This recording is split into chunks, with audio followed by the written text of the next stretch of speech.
Mana nak tengok? Okey. A'udzubillahi minasyaitonirrajim. Bismillahirrahmanirrahim. Assalamualaikum warahmatullahi taala wabarakatuh. Alhamdulillahirabbil alamin wassalatu wassalamu ala asyrafil anbiya'i wal mursalin wa ala alihi washabihi ajma'in. Subhanaka la ilma lana illa ma 'allamtana innaka antal alimul hakim. Rabbi shrah li sadri wa yassir li amri wahlul 'uqdatam min lisani yafqahu qawli. Allahumma iftah 'alaina hikmataka wanshur 'alaina min khazaini rahmatika ya arhamar rahimin. Amin ya rabbal alamin. Alhamdulillah, syukur kepada Allah SWT kerana malam ni adalah malam yang kelainan sikit. Kelainan tang mana? Kelainannya adalah kita live di dua tempat. Ini adalah ini adalah kali pertama dalam tahun ni kita live di dua medium. Yang pertamanya di sebelah kanan saya adalah live di Facebook. Di sebelah kiri saya adalah live di TikTok. Okey. Jadi sebabkan dua-duanya ada medium live, maka saya livekan dua-dua tempat. Okey, kita cuba tengok macam mana. But so far apa yang kita, selagi mana kita boleh cuba guna mana medium, kita gunalah jelah mana medium. Okey. Tapi mata aku duk herak lah, kiri kanan ni sagi sparrow. Kan? Okey. Alhamdulillah, syukur kepada Allah SWT kerana memberikan peluang kepada saya malam ni, memberikan kesihatan, masa dan apa benda don malam benda ni. Okey, alhamdulillah. Tak apalah, saya fokus kat sini. Ni saya, kalau saya nampak soalan okey lah tu kan. Okey, baik, terima kasih Allah kerana memberikan peluang untuk saya live pada malam ni dengan satu tajuk untuk saya kongsikan dengan anda semua berkaitan dengan isu yang ramai suka orang tanya, iaitu harta dua nama. Yang ni memang popular. Alright, sebab apa? Ramai di kalangan anda yang menonton ni, saya percaya ada di kalangan anda ni mungkin ada yang beli rumah dua nama. Iaitu nama suami dan juga nama isteri dalam satu geran. Jadi saya percaya malam ni adalah satu malam yang sepatutnya anda tak boleh terlepas apa yang saya nak sharekan tersebut. Dan seperti biasa, hari Ahad malam Isnin ini adalah live yang saya selalu buat saban hari turun minggu ke minggu, okey. Iaitu untuk saya bercakap terlebih dahulu. Saya akan ulaskan tajuk yang saya nak cakap pada malam ni, iaitu berkaitan dengan harta dua nama. Dan selepas saya dah habis cakap, dah habis dah penerangan, masa itulah baru kita akan ambil soalan. So saya akan ambil soalan selepas tu. So lepas tu apa nak tanya soalan, tanyalah. Alright? Sebab itu peraturannya untuk hari Ahad malam Isnin. Okay, so kalau siapa yang kat sini kiri kanan kita tanya soalan per sekarang, memang saya tak akan layan. Alright, sebab kita kena bagi fair kepada peraturan yang telah kita lakukan. Selepas tu nanti kita akan ambil soalan. Okay, dan kalau betul-betul macam nak masuk tu untuk tanya soalan sahaja, nanti masuk awal pada hari Rabu. Setiap hari Rabu malam Khamis kita memang akan buat buat live untuk jawab soalan saja. Saya namakan program tu adalah Tanya Tuan Fahmi. Itu je. Klinik Guaman. Aku melalut pelik-pelik ni. Ingat? Klinik Guaman. Alright. So Klinik Guaman tu adalah untuk saya kongsikan apa-apa jawapan terhadap persoalan anda. Okey. Alright, itu saja pada malam ni. Untuk saya, kita tak payah pening-pening, tak payah buang masa lambat-lambat dan sebagainya. Saya faham esok nak kerja kan. Jadi ramai esok yang bekerja. Tapi orang yang macam saya dekat Kedah ni, kami dah kerja dah hari ni. Jadi kita faham mungkin anda malam ni nak rehat. Tapi sambil-sambil anda nak berehat tu, why not? Anda dengarlah apa yang saya nak meletiak sikit. Okay, alright. Hai TikTok semua, thank you so much kepada siapa yang berada di TikTok. Boleh tengok kat TikTok dengan sekarang dekat sini. Menarik pula kan, tapi kalau lah boleh fokus kat dua-dua je. Saya nak kena cari satu lagi lah nanti. Okay. So, kita straightforward untuk tajuk kita malam ni, harta dua nama. Okay. Saya recap benda ni sebab ada satu isu yang ditanyakan oleh follower daripada penulisan saya yang beberapa hari yang lalu. Okey, beberapa hari yang lalu saya ada kongsikan satu artikel berkaitan dengan harta. Alright. So berkaitan dengan harta lah. Jadi apa yang menjadi persoalan ramai kat situ adalah bagaimana dengan dua nama. Bagaimana dengan dua nama kalau kata beli harta. So ada orang PM juga yang tanya perkara tersebut. So saya rasa macam why not kalau saya cakap benda tu malam ni, sebab ramai orang yang menghadapi. Okey, bila berlaku perceraian, okey, bila berlaku perceraian, yang saya tak doakan untuk anda berlaku, tapi kalau dah berlaku, kebanyakan orang yang ada rumah dibeli dalam tempoh perkahwinan, biasanya dia akan ada isu.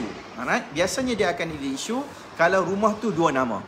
Semasa dalam tempoh perkahwinan, biasanya kita akan beli rumah. Ya, suami beli ke ataupun isteri beli ke, ataupun paling ramai sekarang ni beli dengan sama-sama, iaitu suami beli dengan isteri pun beli, contribute sama-sama. Ada orang yang kadang-kadang dia tak keluarkan duit pun, dia tak contribute. Alright? Dia tak buat keluar duit, tetapi nama diletakkan. Dia macam kita panggil pak pacak lah. Okay? Dia pak pacak, dia letak masuk dekat nama je dalam tu.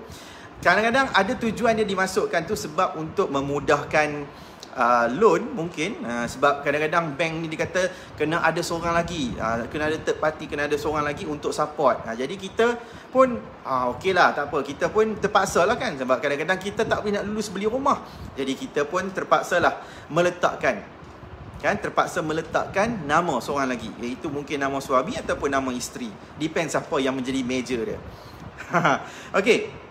Dan ada kadang-kadang kita tak ada niat pun macam nak masukkan nama tersebut.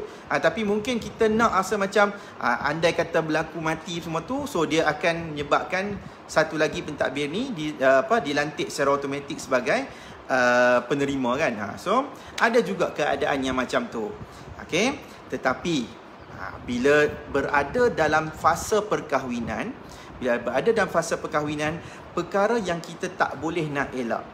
Okay. Kalau kata berlaku kematian dalam isu harta dua nama ni, mungkin tak ada masalah. Okay. Kenapa tak ada masalah? Sebab sebahagian daripada tu dia akan cover lah kan. Tapi sebahagian lagi tu orang yang kedua tu dia kena tanggung bayar. Ini kesan dia. Okay. Tapi kesan yang satu lagi pula, kalau bukan berlaku kematian tetapi berlaku perceraian, kita kalau boleh memang kita tak mau fikirkan. Right? Kita memang kalau boleh berkahwin ni kita nak kita panggil apa? Kita nak kekal bahagia hingga ke anak cucu. Kan? Kita doa pun kalau orang kahwin pun barakallahu lakuma wa baraka alaih wa jama'a bainakuma fi khair. Kita doakan sampai ke anak cucu tu dalam keadaan yang baik-baik. Tetapi perkara yang kita tak boleh nak jangka ke depan bagaimana qada dan qadar yang Allah nak tentukan, yang ni adalah satu perkara yang kita nak elak. Okey. Bila berlaku perceraian, antara perkara yang paling rumit berkaitan dengan harta dua nama ni adalah tentang penjualan. Mostly kebanyakan bukan semua, bukan semua yang macam ni.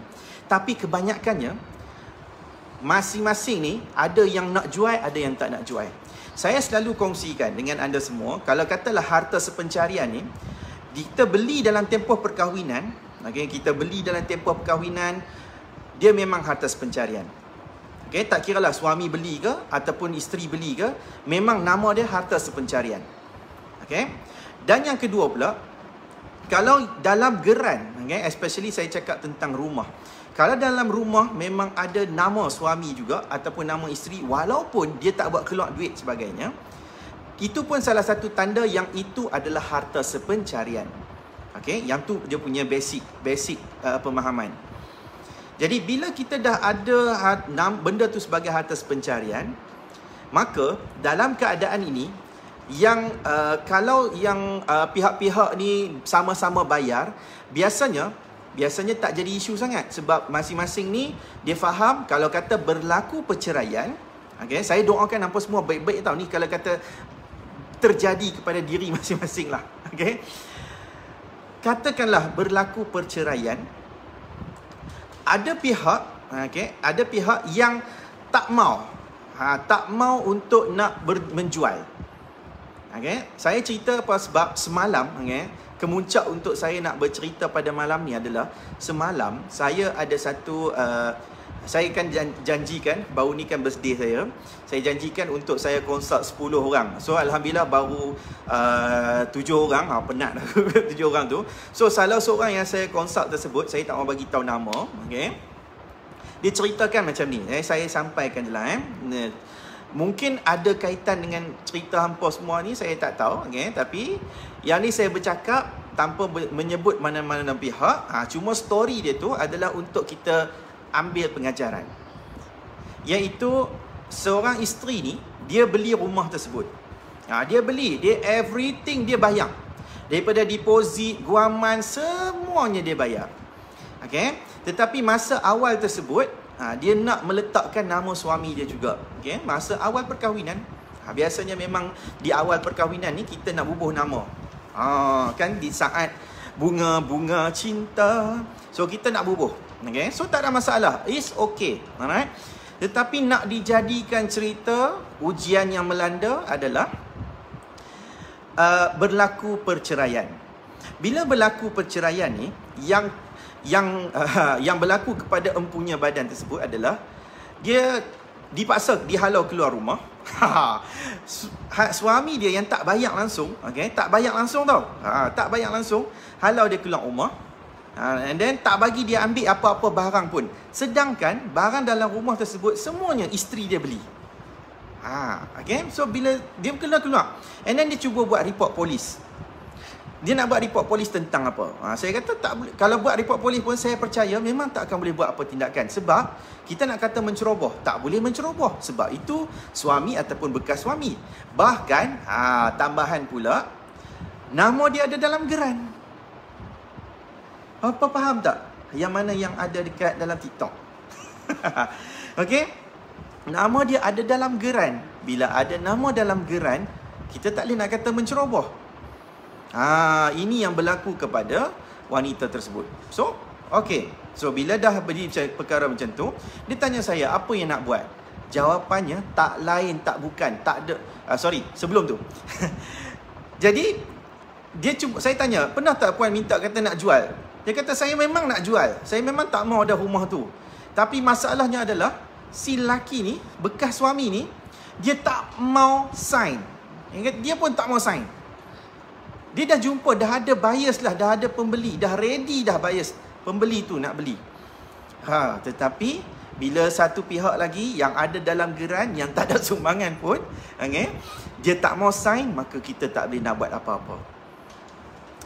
Dia perlukan kepada persetujuan dua-dua pihak. Sebab nama dia ada dalam geran.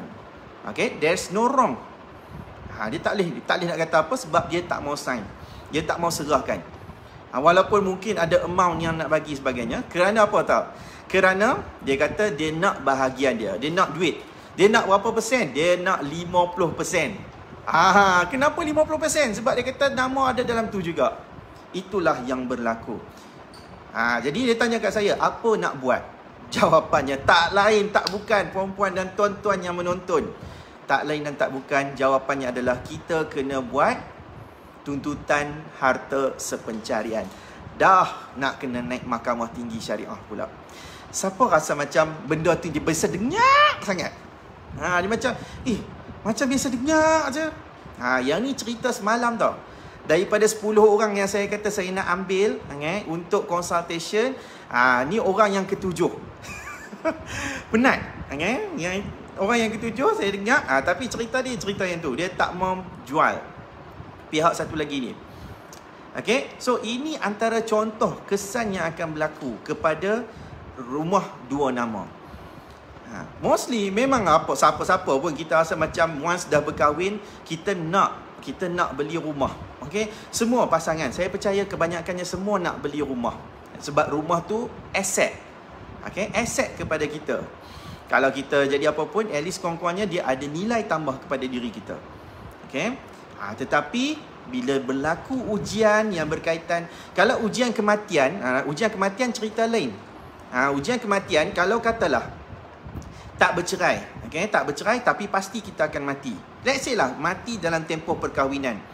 So, kalau ada rumah ada 2 nama sebagainya, satu bahagian dia mesti akan jadi pusaka. Okay? So, macam contoh saya bagi contoh. Isteri ada dalam tu, suami pun ada nama dalam geran. So, ada 2 nama. Let's say, katakanlah si suami meninggal dunia. So, isteri mungkin akan dapat bahagian dia. Okay? Dan separuh bahagian dia akan jadi pusaka. Sebab ada 2 nama. Alright? Tapi bila 2 nama tersebut, kita nak kena pusakakan. Kita nak kena bahagi sebelah. Jadi kalau isteri tu nak dapat lebih, dia kena filekan juga harta sepencarian di Mahkamah Tinggi Syariah untuk dapat bahagian. Kalau waris-waris semua ni, waris-waris yang berhak untuk terima pusaka ni, dia nak lawan.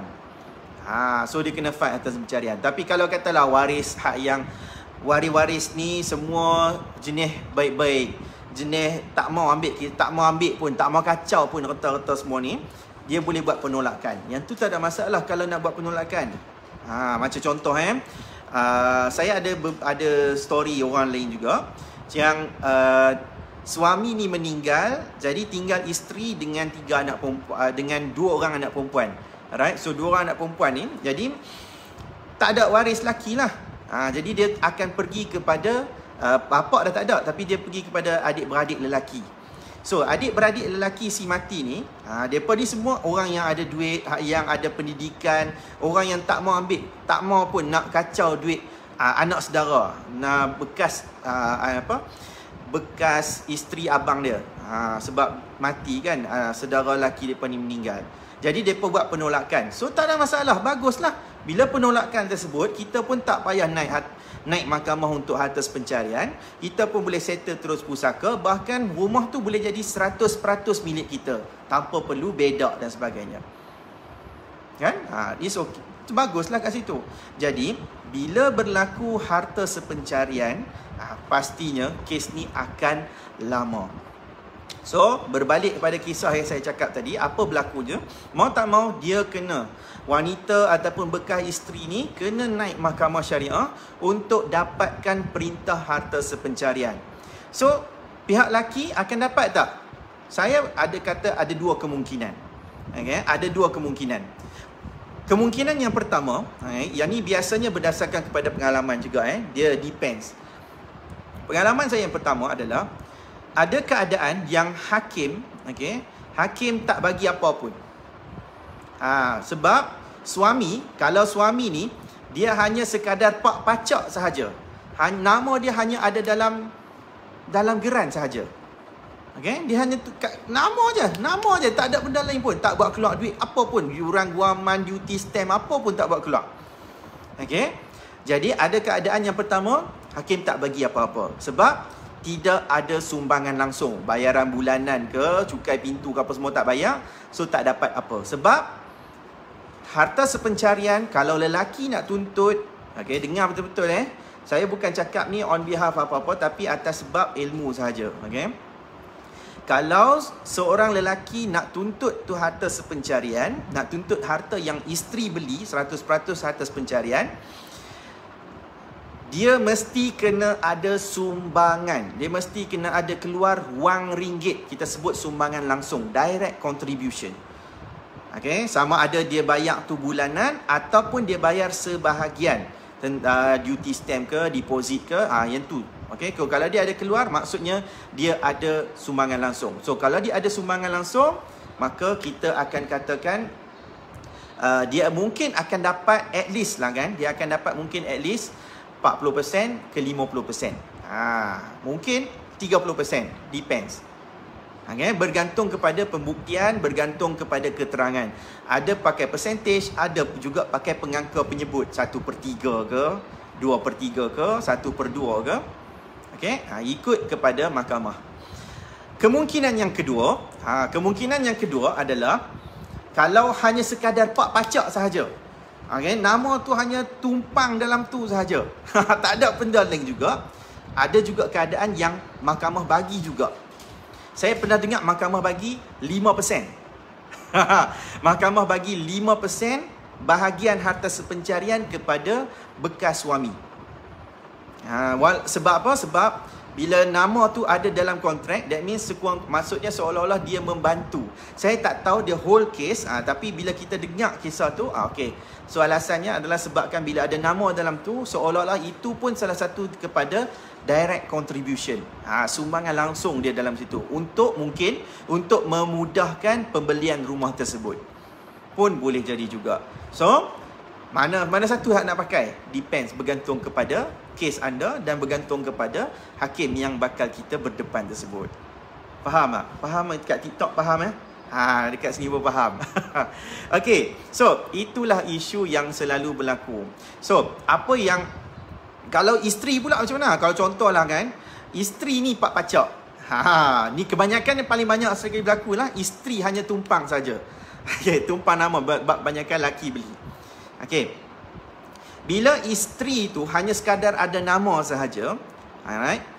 Bila hanya ada nama sahaja, kemudian dia nak tuntut yang tu sebagai harta pencarian, tanpa ada sumbangan wang ringgit pun, isteri insya-Allah boleh dapat. Dia berbeza dengan suami. Sebab apa? Kalau isteri ni macam suri rumah yang tak ada contribution apa semua tu, dari sudut wang ringgit, tapi kalau dia ada sumbangan dari sudut pengurusan rumah tangga, membantu mempermudahkan pengurusan rumah tangga, urus anak-anak sebagainya, so yang tu adalah kita panggil indirect contribution, sumbangan tak langsung. Alright, bila sumbangan tak langsung ni, dia depends kepada hakim. Bagaimana hakim nak menentukan berapa nilai yang layak. Saya tak boleh jamin benda ni boleh dapat berapa, okay? Memang tidak ada satu jaminan, tak ada pun cara kira dan sebagainya. Dia bergantung kepada ijtihad hakim, keputusan hakim. Ada orang dia dapat 10%. Ada isteri dapat 10%, ada 15%. Paling pernah saya dengar pun, paling tinggi lah kan, 1/3. Seumpama dalam 33.33%. Lebih kurang macam tu lah. Alright. So itulah yang berlaku dalam kes harta sepencarian rumah dua nama.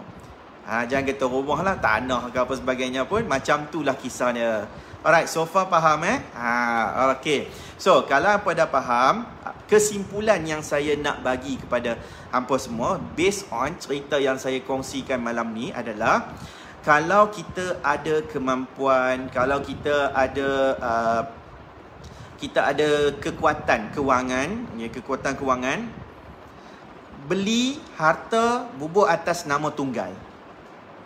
Seriously saya cakap, sama ada yang menonton ni lelaki maupun seorang isteri, better bubuh nama seorang. Okay? Let's say lah kan, bayangkan suatu hari nanti, ni untuk orang yang ni lah, especially untuk orang yang memang dia yang buat keluar duit.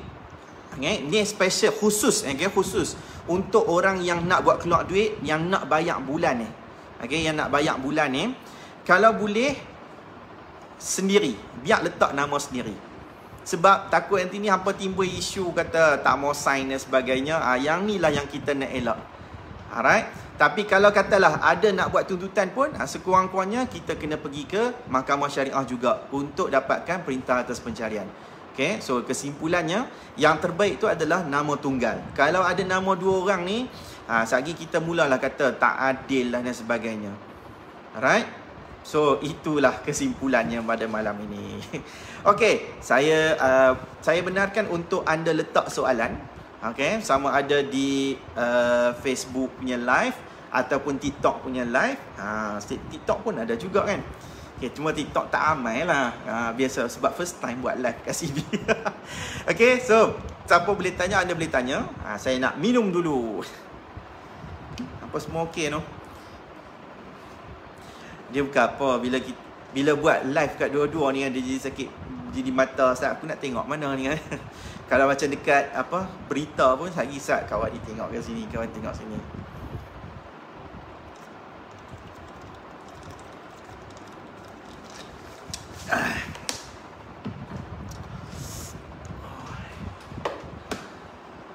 Malam kita makan buah jambu. Muka pun jambu.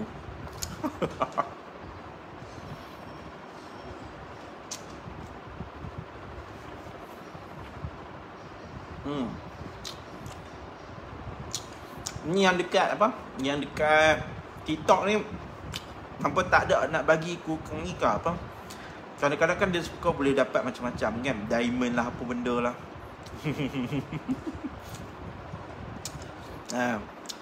Okay, alright.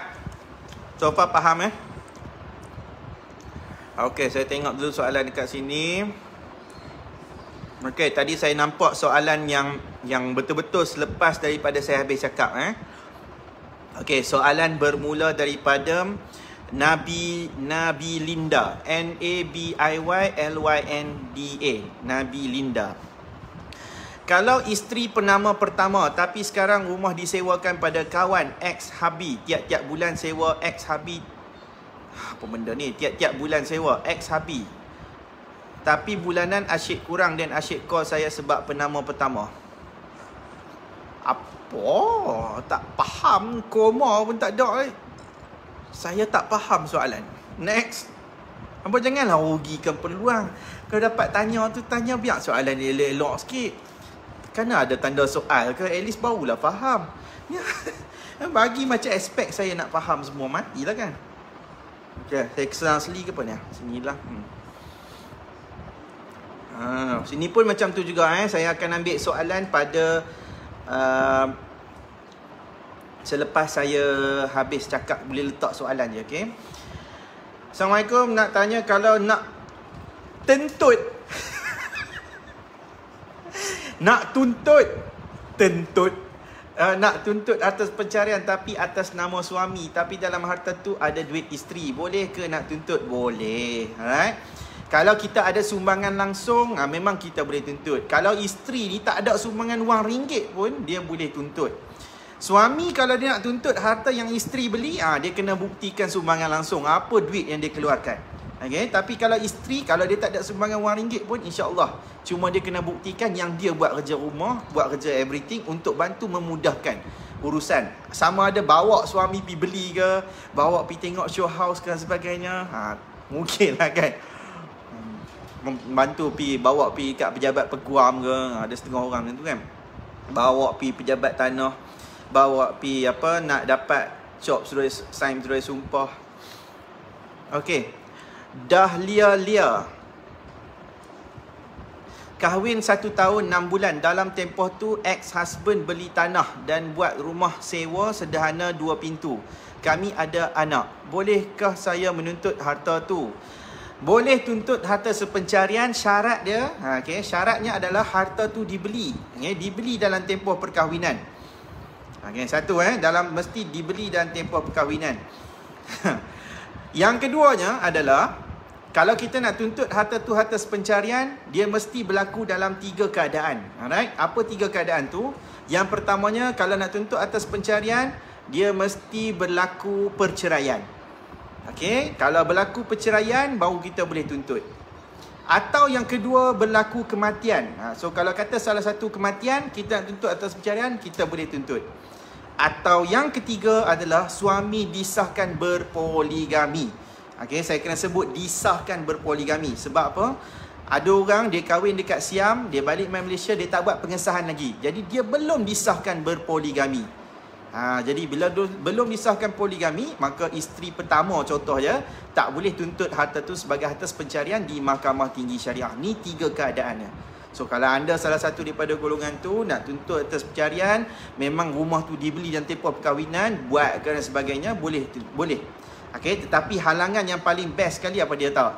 Yang paling tak seronoknya adalah kalau rumah tu buat rumah atas tanah tu pula, tanah tu milik orang lain. Yang ni lah memang deadlock lah. Deadlock tau, maksudnya tak boleh nak buat apa-apa dah.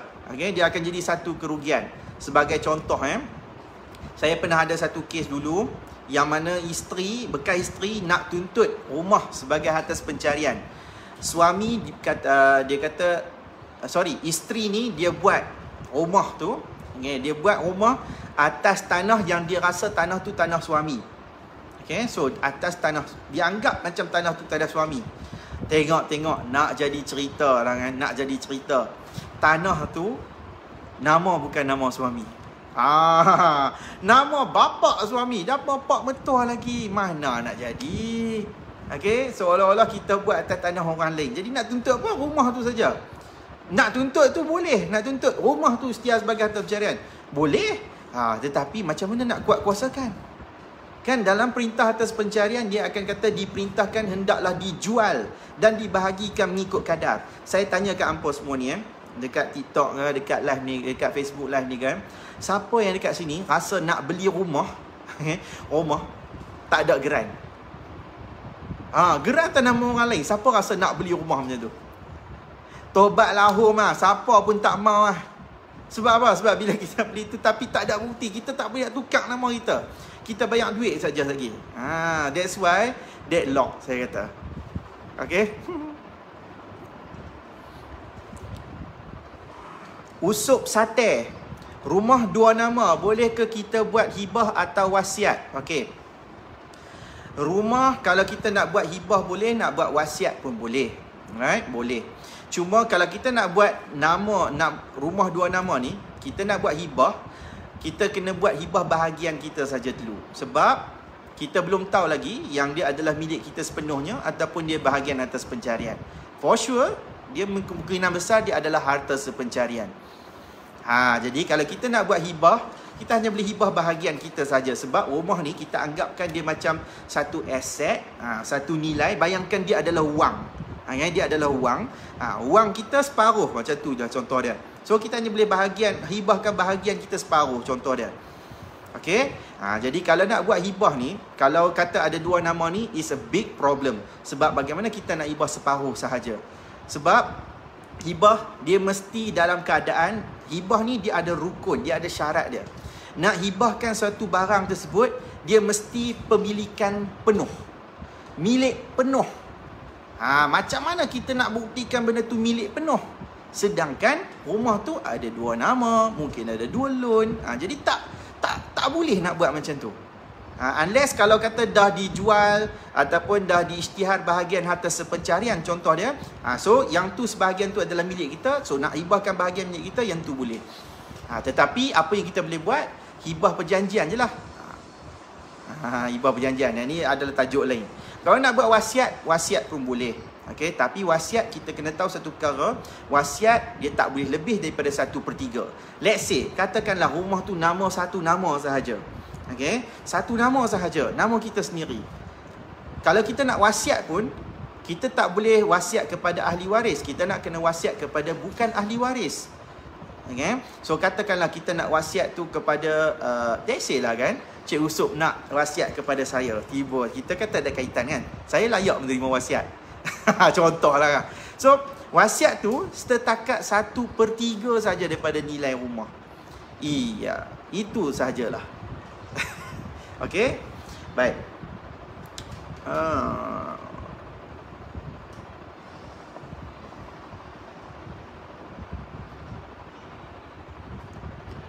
Mana belah ni?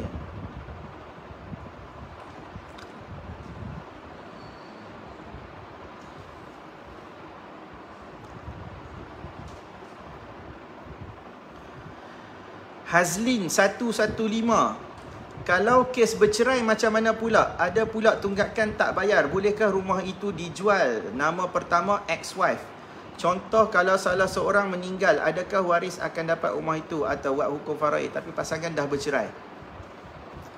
Baik, saya kata tadi kan, kalau nak tuntut atas pencarian, kalau berlaku peninggalan, sebelum harta tu diselesaikan pusaka. Alright, kalau dah selesai dah pusaka, kemudian baru nak buat tuntutan, benda tu dah tak jadi apa, dah jadi nasi, dah jadi bubuk dah. Okay, sebab dah settle dah kat situ. Sebab apa? Harta pencarian dia kategori yang pertama. Kategori dia adalah hutang. Okay, tiga perkara yang kena diselesaikan. Kalau kata mati seseorang, kan, anak Adam, tapi tiga perkara dia kena selesaikan. Yang pertama ni adalah hutang. So hutang tu adalah termasuklah harta sepencarian. So harta sepencarian kena settle dulu sebelum bahagian faraid. Kalau nak selesai faraid tu, kena settle dulu harta sepencarian. Jadi kalau tak ada harta sepencarian, maka kita boleh terus kepada pusaka.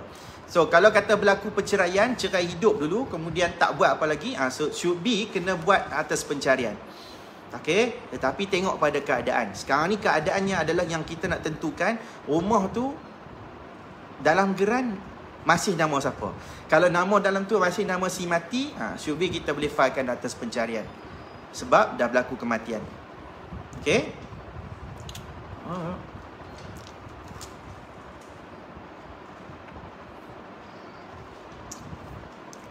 Siti Emma Suraya Arbi Rudin. Tuan, saya ada beli rumah atas nama saya. Suami ada keluarkan duit untuk renovate saja. Sekarang dalam proses perceraian. Dan jika dalam borang perceraian kita tulis tiada tuntutan atas pencarian, adakah pihak suami masih boleh tuntut atas pencarian? Okey. Very good question, Siti Emma. Kenapa? Sebabnya ramai orang buat macam ni. Okey.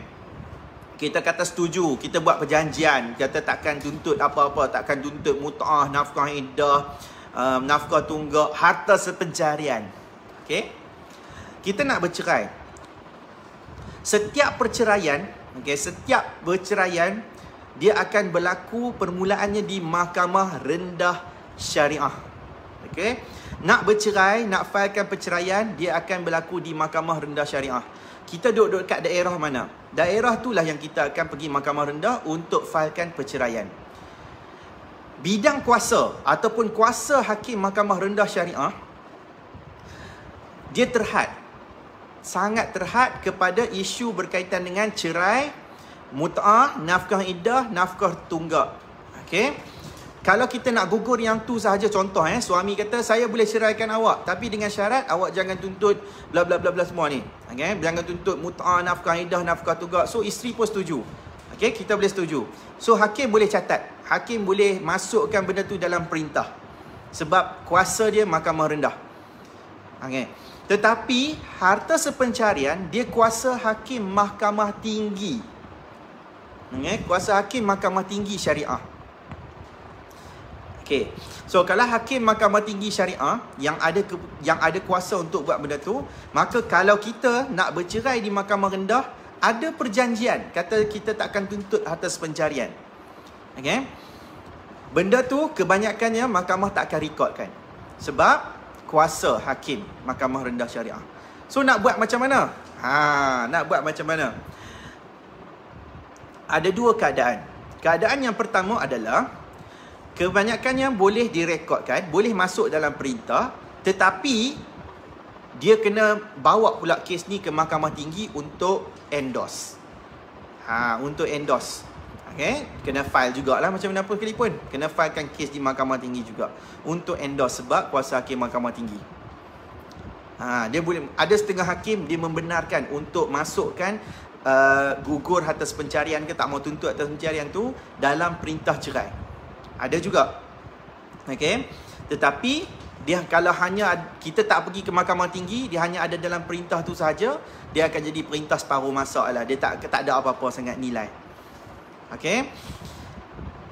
Cara yang kedua adalah kita kena buka kes atas pencarian kat mahkamah tinggi. Contohlah kan. Nak buka kes atas pencarian mahkamah tinggi, tetapi selepas tu kita rasa macam tak apalah, aku nak ada persetujuan berkaitan dengan cerai sahaja, so tak mau rekod apa semua tu, kita boleh mohon untuk merafakkan kes, naikkan kes ke mahkamah tinggi syariah. Di hadapan hakim mahkamah tinggi kita boleh bercerai, boleh nak rekod tentang harta pencarian apa pun boleh, sebab kuasa hakim mahkamah tinggi lebih luas daripada hakim mahkamah rendah. Okey.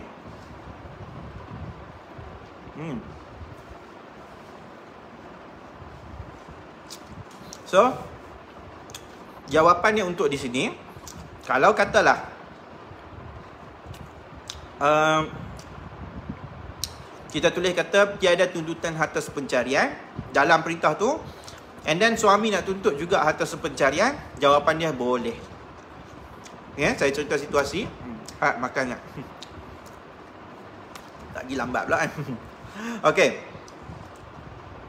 Katakanlah situasinya adalah kita dah ada dalam perintah tu kata takkan tuntut atas pencarian.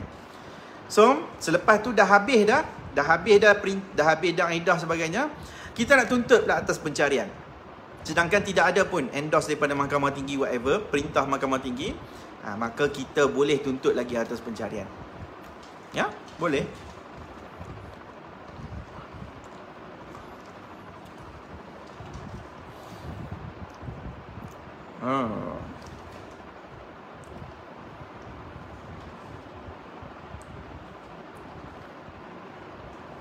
Okey, di TikTok, salju hatiku.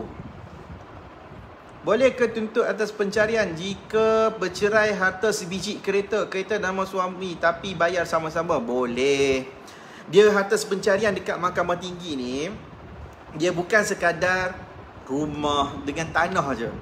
Hampa nak tuntut periuk boleh ke?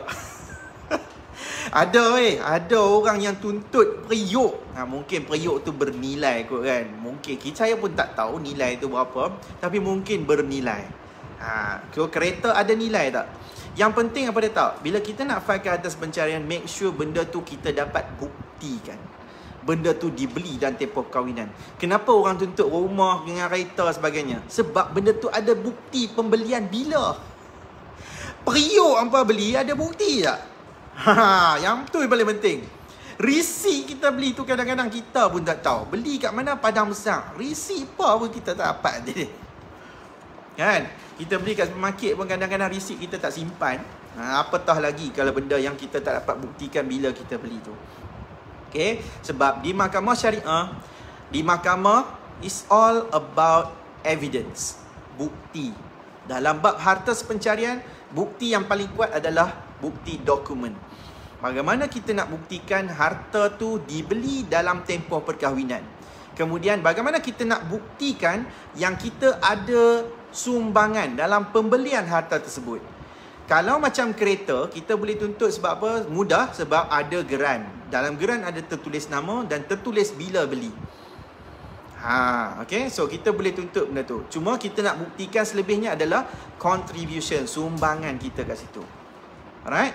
Tetapi make sure lah kereta tu pun, kalau tinggal kereta tu saja, make sure lah benda tu pun berbaloi.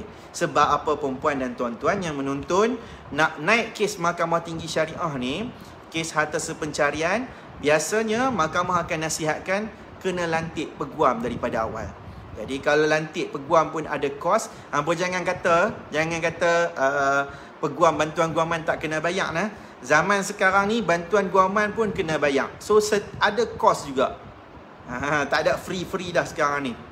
Jadi bila kita lantik bantuan guaman ke peguam ke, so dia ada kos dia.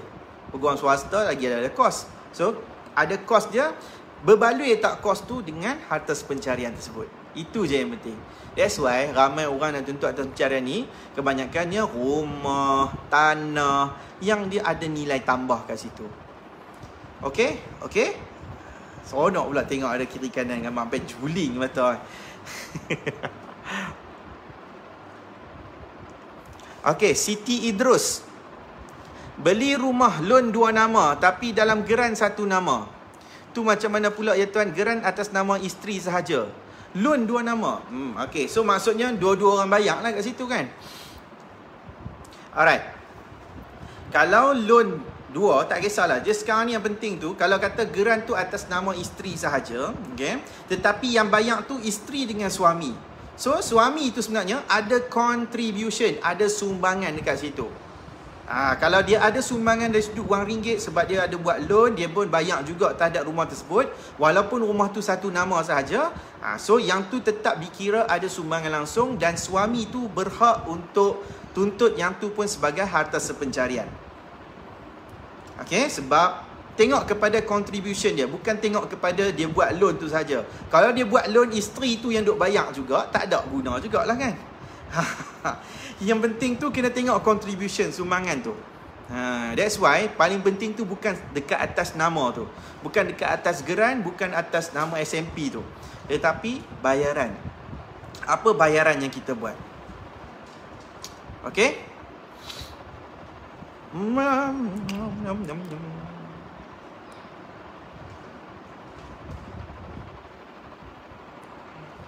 Kat sini ada lagi tak?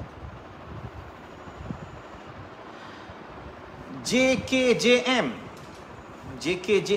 Tuan, kalau rumah belum habis bayar boleh difaraidkan tak? Okey. Kalau rumah faraid ni maksudnya dah berlaku kematian. Biasanya rumah dia akan ada dia akan clear. Yes. Dia akan di cover terus oleh insurans mostly. So kalau dah habis clear yang tu, dia boleh difaraidkan. Alright. Tapi katakanlah rumah tu insurans cover separuh sahaja. Separuh lagi tak cover, mungkin bank akan tarik balik dan sebagainya. So kalau bank bagi duit ke bagi balik duit ke apa semua tu, duit itulah yang difaraidkan. Alright. Tapi yang ni soalan ni agak rare sikit sebab jarang berlaku rumah yang tak ada settle. Biasanya MRTT ke MLTT ke, biasanya rumah tu akan di cover bayaran dia, rumah tu bayar insurans terus. Unless lah kan, kalau kita beli ni rumah bayak ke orang, atas kita bayak je ke orang tapi tak tukar nama dalam geran, yang ni memang tak boleh nak faraid lah. Sebab tengok tak ada nama dalam tu. Yang penting tu bila kita nak faraid ni, dalam geran tu atas nama siapa. Kalau atas nama si mati, ya kita boleh faraidkan. Okey. Aduh.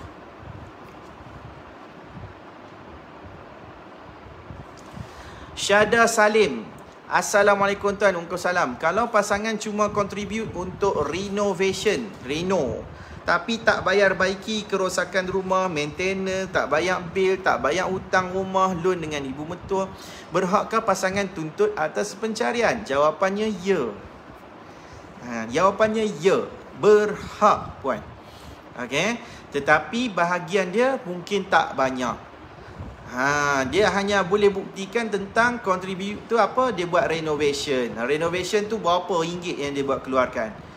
Okey, ada orang yang mahkamah perintahkan dia buat keluar duit contohnya 10,000 untuk renovate. So 10,000 tu juga mahkamah perintahkan balik. Ada juga macam tu. Ada orang yang mahkamah perintahkan dia buat keluar 10,000, mungkin dia dapat lebih sikit daripada tu. Sebab dia ada contribute RM1. Despite cerita tentang dia tak bayar benda-benda yang lain tu, tapi dia ada juga contribute dekat some tempat, renovate bilik air, dapur ke whatever. So dia still dikira ada contribution kat situ. Okay.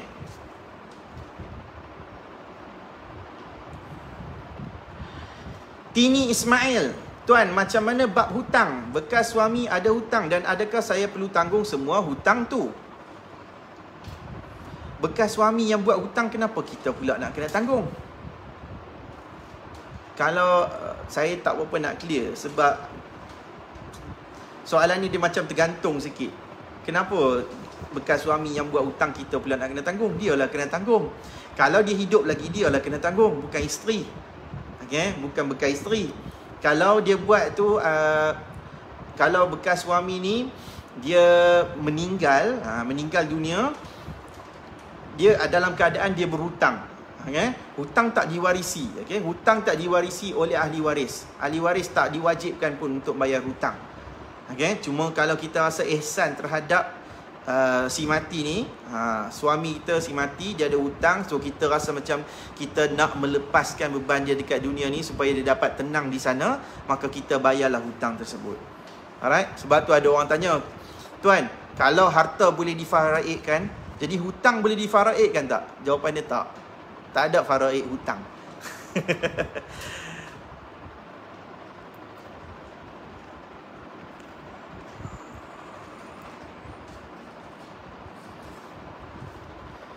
Izam Ibrahim. Assalamualaikum tuan. Waalaikumsalam. Nak tanya, kalau dua nama tersebut yang bekas isteri tak nak sign, boleh tak kiranya saya buat reloan, refinance untuk offer dia sekian-sekian amount tanpa naik ke mahkamah? Boleh. Ya, Cik Izam Ibrahim, ini adalah salah satu solution. Okay, salah satu solutionnya adalah kita buat refinance. Bila kita refinance rumah tersebut, kita dapat certain amount, so kita boleh bayar kepada dia berapa bahagian yang mungkin dikeluarkan, ataupun mungkin kita nak bagi lebih sikit. Apa-apa ikut, kalau kita rasa macam kita nak buat perjanjian, nak buat perbincangan luar mahkamah, so tanpa perlu naik mahkamah, jadi kita bayar. Boleh settle kat luar. Okay. tak perlu pun nak tag harta pencarian. Kalau dia dah terima, and then dia pun kena setuju juga untuk keluarkan nama dia tersebut. Boleh.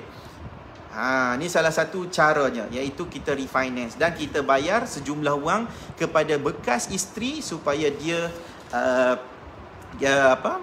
sebagai bahagian dia terhadap harta pencarian. Boleh. Bagus Cik Izam. Ini adalah salah satu contohnya soalannya. Betul? Bagus. Bagus follower dah cakna ni. Saya suka.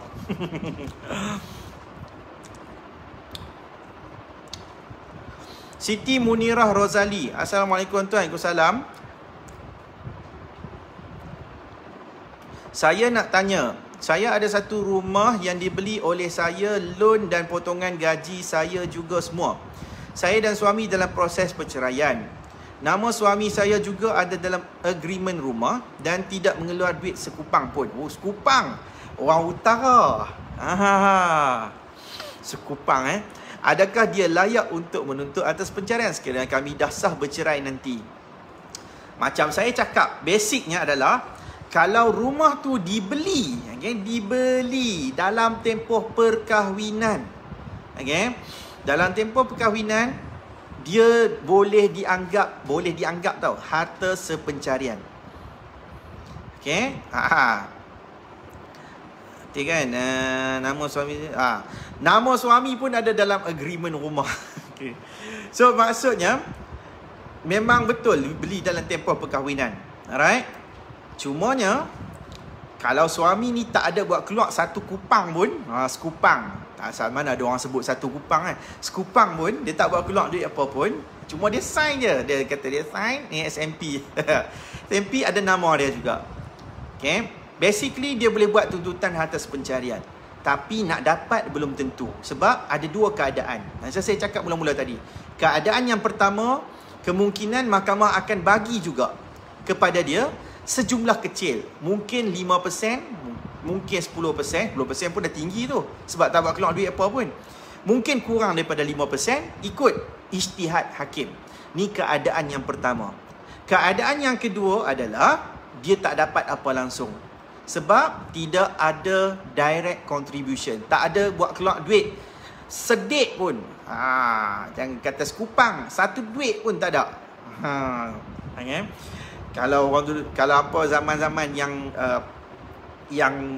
lagi tua daripada saya ni, dia mesti akan tahu duit tu macam mana kan. Duit yang kala logam. Dulu banyak kan. Lain sekarang kita dah tak nampak dah benda tu. Paling rendah duit kita duit 5 sen kan. Tapi dulu ada duit 1 sen. Tak laku. Okey. Tapi kalau dulu-dulu arwah abah saya kata, dulu ada duit setengah sen. Kita panggil sekepiang. Saya pun tak pernah tengok sekepiang tu jumlah macam mana. Jangan kata sen. Sekepiang pun tak buat keluar duit pun tak layak dapat. Okey. Kita tak boleh halang. Tak boleh halang kalau bekas suami ataupun bekas isteri nak tuntut atas pencarian. Asalkan harta dibeli dalam tempoh perkahwinan. Dia nak file. Dan kita tak boleh kata apa. Apa yang kita boleh buat? Kita boleh runding. Boleh runding. Nak settle cara baik. Kalau dia tak mau settle cara baik, maka tidak ada cara lain melainkan settle dengan perbicaraan di mahkamah. Okey? Yang ni habis ke? Okey.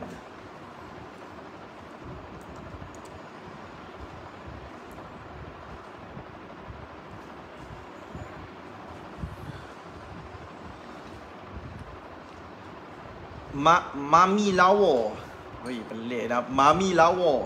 Untuk barang kemas pun boleh ke suami belikan isteri barang kemas dan bila bercerai si suami nak tuntut semula? Barang kemas pun boleh jadi tuntutan harta sepencarian juga. Sebab dia ada nilai kan. Bila ada nilai, dia boleh jadi harta sepencarian juga nak tuntut. Cuma kita nak kena buktikan yang tu dibeli dalam tempoh perkahwinan. Satu. Dan kemudian yang keduanya adalah dia kena buktikan yang harta tu, barang kemas tu, dia bukan beli untuk manfaat bersama. Tapi dia beli, macam biasanya seorang isteri, dia kata yang ni adalah hantaran ataupun hadiah. So kalau suami tu bagi barang kemas, bagi kita sebagai hadiah, maka tidak boleh kata yang tu harta pencarian.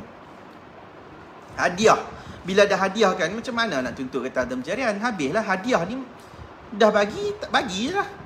Okey, tapi kalau barang kemas, emas tu sebagai instrumen invest contoh dia. Dia kita tak pakai pun, mungkin guna untuk invest, simpan dan sebagainya. Kita beli emas ke, yang tu mungkin boleh dianggap sebagai harta pencarian. Cuma bergantung bagaimana kita nak buktikan yang kita ada sumbangan kat situ.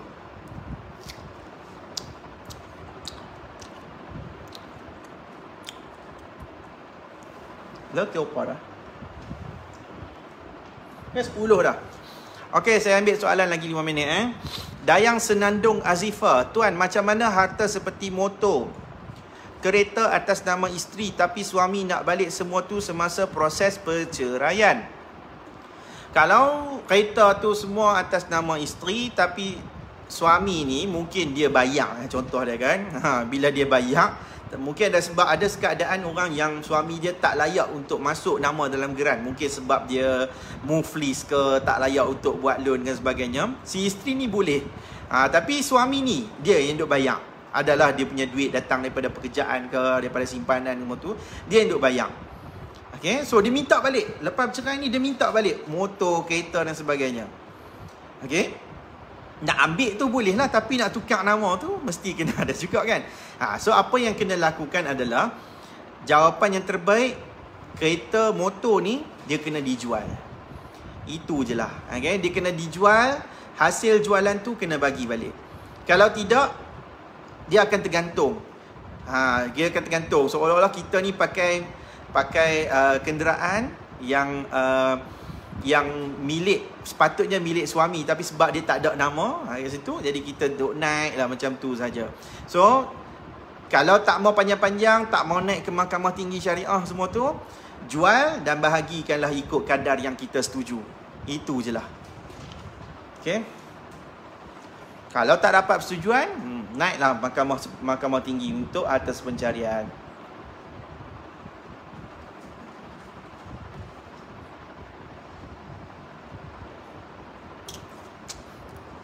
Oh, dekat TikTok ni lama-lama baru dia naik no. Baru ramai orang yang join live. Thank you. Yang ni kira kita tak dapat apa-apa. Macam saya tak tahu live dekat TikTok ni boleh dapat apa. Kalau macam dekat Facebook ni, saya tahu juga at least ada boleh bagi star. Ni saya tak dapat star apa lagi ni. Hampa tak suka ke tajuk ni? Tak apalah. Terima kasihlah kepada semua yang tes. Alah, saya baik. Okey.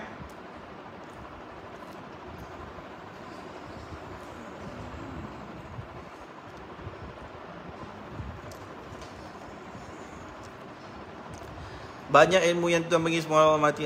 Terima kasih puan. Okey, Sima Wan Putra. Assalamualaikum. Nak tanya boleh tak? Boleh. Susah ke nak cerai ni? Saya cuba nak buat yang fasa terus, tak nak kaunseling lagi, dah penat. Saya tak faham lah, dah lari tajuk lain ni. Tak apa. Saya pun tak kata soalan malam ni hanya untuk soalan atas pencarian semua tu je. Okey. Nak tanya pasal ini pun boleh juga. Boleh, tak ada masalahnya. Nak tanya pasal cerai ke semua tu boleh. Okey. Susah tak? Susah. Susah. Memang susah kes perceraian ni sebenarnya. Ada orang yang mudah. Ada orang yang mudah tu mungkin sebab masing-masing dah dapat faham tentang kehendak masing-masing. Dan mungkin faham masing-masing boleh move on. Dah tak ada sehaluan. Mungkin okey. Tapi ada juga keadaan yang mana suami tak mau ceraikan. Dalam Islam, kuasa talak ada pada suami. Okay, ada pada suami. Isteri tak ada kuasa untuk suami sebut, saya ceraikan abang. Tak ada. Okay? Dia ada pada suami sahaja. Okay, jadi, bila kuasa suami sahaja, kalau kita filekan perceraian, isteri yang nak filekan perceraian, tapi dalam keadaan suami tak bersetuju, memang sangat susah. Okay. Apa optionnya? Optionnya mungkin kita nak kena filekan fasah. Bila nak filekan fasah, kita nak kena ada dakwaan. Okay, kita nak kena ada dakwaan dan kita nak kena ada bukti. Dia bukan sekadar kita pergi mahkamah, kita nak bercerita, nak menangis saja. Tak ada. dia mesti kena ada dakwaan ikut undang-undang dan juga kena ada bukti yang mengikut undang-undang. That's why kes fasah, kes cerai taklik semua ni biasanya kita kena lantik peguam sebab dia akan melalui proses perbicaraan. Kita nak kena naik court, nak kena bicara. Okay, jadi kalau kita tidak ada benda tu semua, mungkin kita nak kena ada counselling dulu.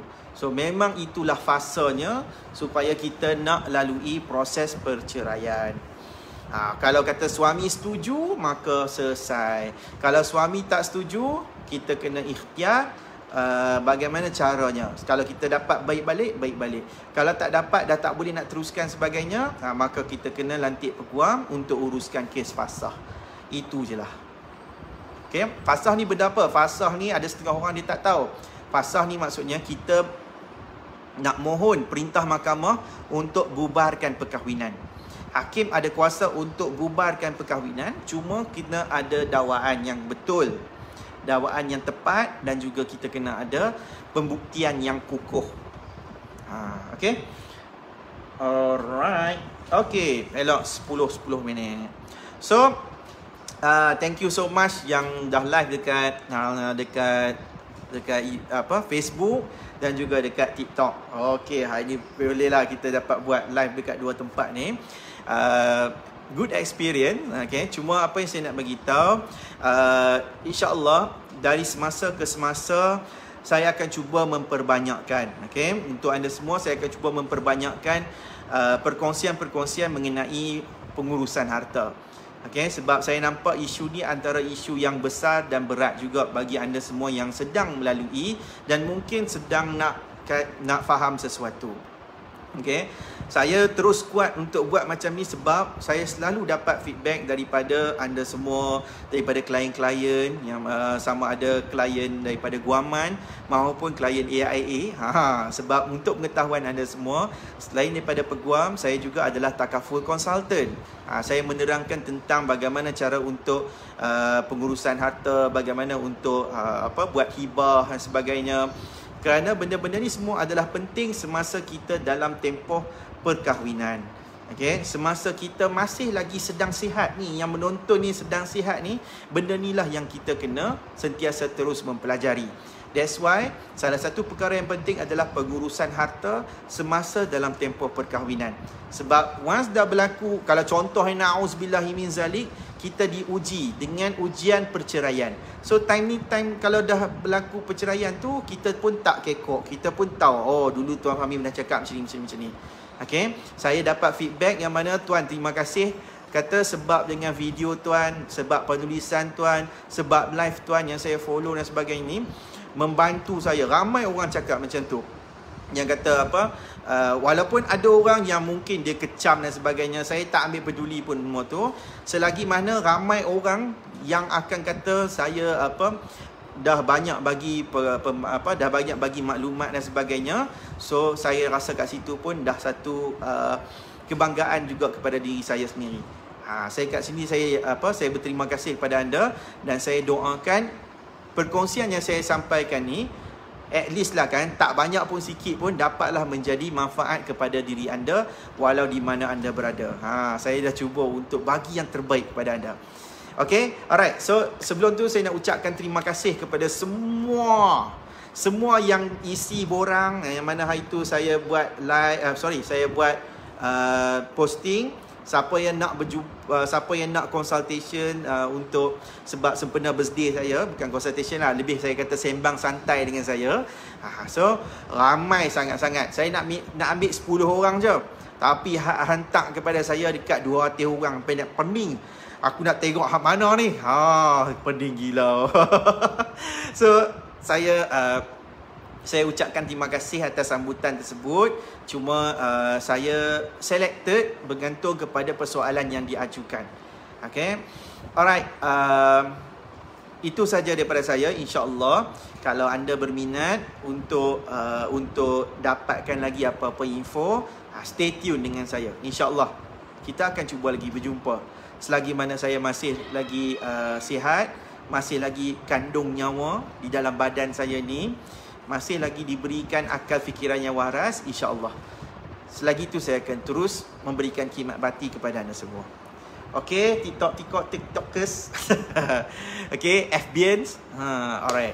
So itu saja daripada saya, Fahmi Ramli. Aqulu qauli hadza wa nastaghfirullahal azim li wa lakum. Wassalamualaikum warahmatullahi taala wabarakatuh. Jumpa lagi. Bye bye.